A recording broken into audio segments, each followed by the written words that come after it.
வீடு கட்ட அஸ்திவாரம் தோண்டிய போது 8 அடி உயரமுள்ள பெருமாள் சிலை கண்டெடுப்பு. அரியலூர் மாவட்டம் திருமானூர் அருகே கரையான்குறிச்சி கிராமத்தைச் சேர்ந்தவர் சரவணன். இவர் ஏலங்குறிச்சியில் வாட்டர் சர்வீஸ் கடை வைத்துள்ளார். தனக்கு சொந்தமான 3 சென்ட் நிலத்தில் வீடு கட்டுவதற்காக கடந்த 2 தினங்களாக அஸ்திவாரம் தோண்டி வருகிறார். அப்போது 4 அடி தோண்டிய போது கற்சிலை போன்று ஒன்று தென்பட்டது. அதனை மேலே எடுக்கும் முயற்சியில் அப்பகுதி மக்கள் முயற்சித்தனர்.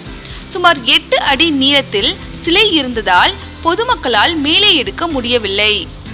இது குறித்து அரியலூர் கோட்டாட்சியருக்கு தகவல் தெரிவிக்கப்பட்டது.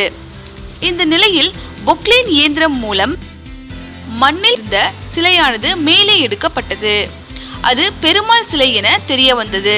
அப்போது கூடியிருந்த மக்கள் கோவிந்தா கோவிந்தா என கூறி இறைவனை வழிபட்டனர்.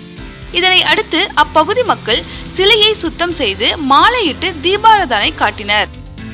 மேலும் சிலையானது முழுமையாக மேலே எடுக்கப்பட்டு பொதுமக்களின் பார்வைக்காக வைக்கப்பட்டது.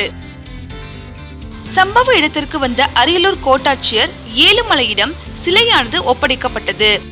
இச்சிலை திருச்சியில் உள்ள அருங்காட்சியகத்திற்கு அனுப்பப்பட உள்ளதாகவும் தொல்பொருள் ஆராய்ச்சி துறையினர் ஆராய்ச்சிக்கு பின்னரே சிலையானது எந்த காலத்தை ஒட்டியது என்பதனை குறித்து தெரிய வரும் என கூறுகின்றனர்.